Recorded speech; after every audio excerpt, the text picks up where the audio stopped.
to me. Now, lots to get through, and we're in the presence of greatness tonight. 3/4 of right-leaning academics in British universities say they're having to hide their political views because of their woke orthodoxy in higher education. This according to a new study. Here's the story in the Mail. Now, this new report found the majority of right-wing lecturers have to self-censor their beliefs. The study claims left-wing lecturers openly dislike those with different views and those who vote for right-wing parties in elections.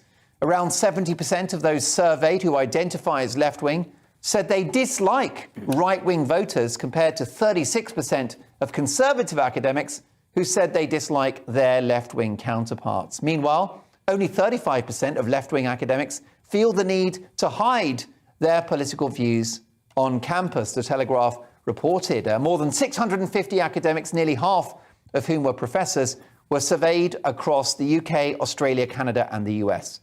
But opinions around COVID measures appear to have become a battle between right and left, with many arguing that figures from the left are more supportive of lockdown and with many on the political left more keen to wear masks. So tonight's big question is a simple one. Are lefties nicer people? To debate this, I'm delighted to welcome the former Labour London Mayor Ken Livingstone and the Conservative supporting commentator Albie Amankona, also included in this conversation, are two of my panellists on the show tonight, the left-leaning journalist Peter Edwards and the right-leaning Andre Walker. Quite the understatement. So, gentlemen, where shall we start? Albie, can I start with you? Are lefties nicer people? I think, first of all, Mark, I think it's a bit of a silly question, in my opinion, because I think it's quite clear that good people and bad people are distributed equally amongst society. And I was always brought up to treat others how you'd like to be treated. So if you're nice to people, they'll be nice to you back.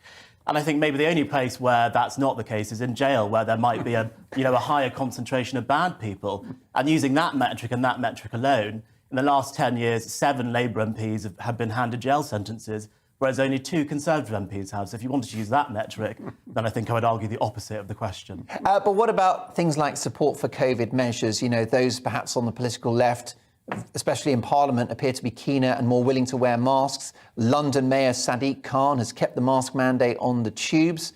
Lefties want to save lives. But what does that have to do with being nice? You can be nice and not support COVID restrictions, because you could argue that COVID restrictions have caused businesses to shut down, people not able to see their families. You know, Ken was speaking about how he couldn't go to one of his friends' funerals because of COVID restrictions. How nice is that? So I don't think you can judge how nice someone is based on whether or not they support COVID restrictions. I think it's just ridiculous. And are Tories and those on the right not capitalists who just want to make as much money as possible and let the poor suffer? Not at all, because capitalism rises everyone up. I mean, we've seen the biggest increase in living standards since capitalism has been the main economic model in the world. Billions of people out of poverty. I mean, look at China since they opened it to the international markets. 1 billion people out of poverty. I don't think that you can argue that if you're a capitalist, you're not a nice person. I would argue that if you are a capitalist, you are a nice person. Ken, are lefties nicer people? Some of my worst enemies were Labour Party members who were trying to get rid of me, and I had some very good friends who were in the Tory party. Were they proper lefties, or were they blue Labour?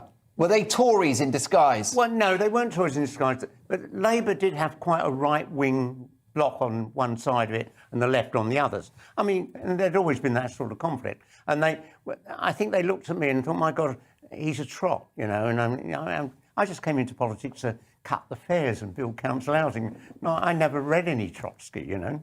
Well, for sure. And what about this idea that lefties have more empathy? I mean, have we seen that in the course of the pandemic, perhaps? I think that it's a very different world from the one when I got involved in politics, because then a lot of the Conservative members on the council with me, they'd come in, like John Major, he'd been one of them, to do things, make life better for people.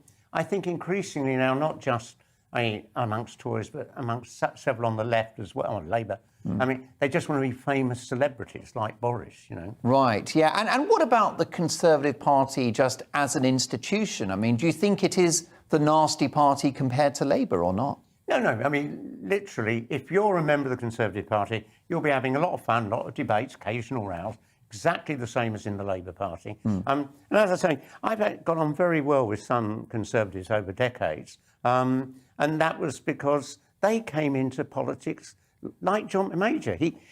He was on Lambeth Council before me, and he was made chair of the Housing Committee. He built more council homes than the previous Labour administration. And that was what politics was like then. Now, I've met people both in the Labour Party and the Tory Party. They just want to be a famous celebrity. They don't want to do anything. They don't have a strategy. They just want to be all over the media and getting lots of money.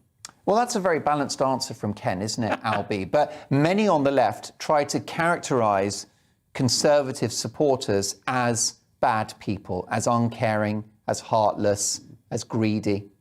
They do, but I think that's totally wrong. I mean, you know, you've got people like Angela Rayner, who clearly has that opinion, saying that Tories are racist, homophobic scum. Well, I'm a black gay Tory, so that completely throws that argument Good luck out with that the window. one. Well, it's going very well, Mark. And I think this whole idea that one party is a nasty party and one party is a virtuous party is a load of complete nonsense. There are bad eggs in both parties. There are more good eggs in both parties. I've met good people on all sides of the political spectrum. And we all just need to get back to a kind of politics where we just agree that people have different opinions, but ultimately we want what's best for the country and what's best for the world, but we just have different means of getting there. Or perhaps, Ken, you're more disposed to this current crop of Tory politicians because they're all lefties as well, according to many of my viewers. Many people think Boris Johnson is the, most socialist Prime Minister we've had in decades in the course of the pandemic. Johnson isn't really a Conservative. And a lot of Conservatives, look, he's increased public spending. That's not the norm of their politics. He just does what he thinks he needs to do to carry on being there. He's never, in all my debates with him, he's lied all the time. He always just says whatever he thinks, what people want to hear.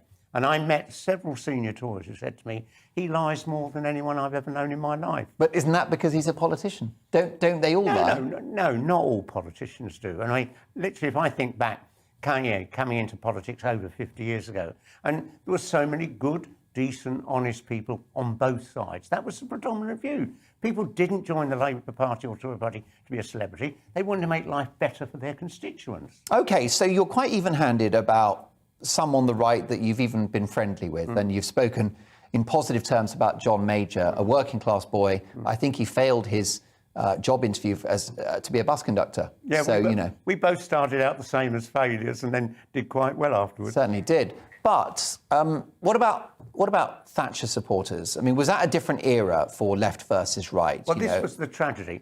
In that first 28 years after the Second World War, Labour and Tory governments, everything always got better. I mean, they both improved public health services and all of that. And built more council homes. And then when Thatcher came to power, like Reagan in America, they really start making serious cuts. Yeah. And then, for all my disagreements with Thatcher, nothing was as bad as when Cameron became Prime Minister just over a decade ago. And he made the most extensive cutbacks in the NHS that we've ever had. And if he hadn't made those cuts, we'd be spending 18% more on the NHS now. We would have been able to cover this COVID crisis so much better. But wasn't that because he inherited the deficit because of Labour's mishandling of the economy during the credit crunch? No. Labour didn't. Do you remember that note from Liam Byrne? Yeah. Sorry, mate, we've run out of money. Basically, when the banking crisis erupted, Gordon Brown, who was then our Prime Minister, dealt with it really well. And literally, it would have been a lot worse. And if you go back and talk to economists, they all think he coped with that very well. That was the right thing to do. Well, let's bring my other panellists into this, Peter Edwards and also Andre Walker. What do you think about this, Andre? Are lefties nicer people? Well, I'm sorry to destroy the consensus here, but actually I believe that lefties are worse. I think that their virtue signalling is incredibly damaging, and I find that remarkably selfish. What you will do is nail people to the ground financially, you will take away their liberties and freedom, and you'll do it all to make yourself sound like a nicer person. I believe that that is morally wrong. I think the key issue of government is to support people, but not to stifle them. And I think that that is something that's done by the political right. Now,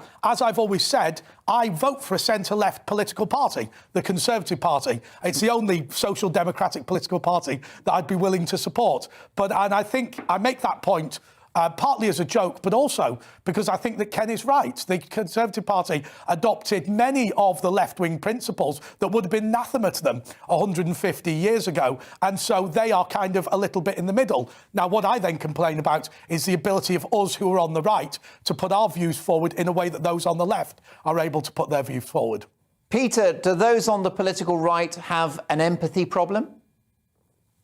I don't think it's a matter of an empathy problem, and I don't want to respond to what Andre said, because he seems to have just worked himself up into a state of fury in his delusion. Why do you continually say that? It's just childish.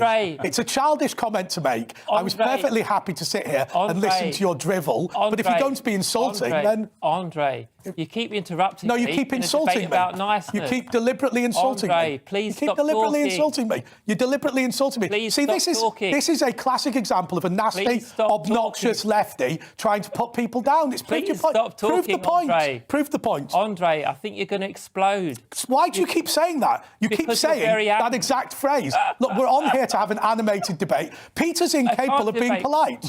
I can't. He's incapable of being polite. He's incapable of being polite. Stop talking, Andre. He's incapable. Peter, you're about to explode. Be polite. I'm getting emails from viewers saying neither of you are nice people, but of course, I'll try and answer your question. This show's all about debate. Peter, go on then. What's your point? If Andre will allow me time, I'll try and answer your question. So I think people on all sides have got to be wary of claiming niceness and virtue. Personally, I have friends I've met in the Labour Party and then long-standing friends from outside politics, and I don't even know how they vote. Friends I care about and I love, and it's not my place to ask how they vote.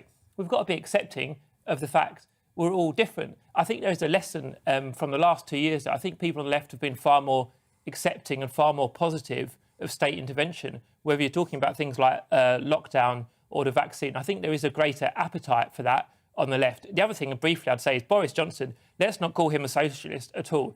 Just because the government have spent more, please don't call them a socialist. I think this is a very right-wing libertarian government, and it is led a bit by this cult of Boris Johnson that is neither left nor right in a sense. It's a cult of Boris Johnson, but I think at the heart of it there's a bit of a libertarian philosophy. But please don't call them socialists just because they spent a lot of money on furlough when we've had nearly a decade of just over a decade of spending cuts elsewhere in the public sector.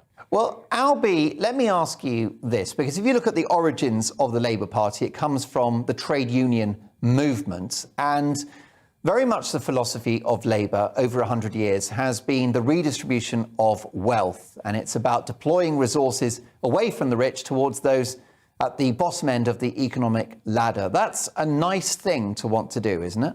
But that's at the expense of economic growth, which I would argue is not a nice thing to do. Not. I mean, of course it is. If you redistribute money, you remove the incentive for people to earn money, so the economy doesn't grow as quickly. I would argue that's not a nice thing. When that Labour government brings prosperity, distributed wealth from the rich to the poor, we had the best growth in our economy at any time in my lifetime.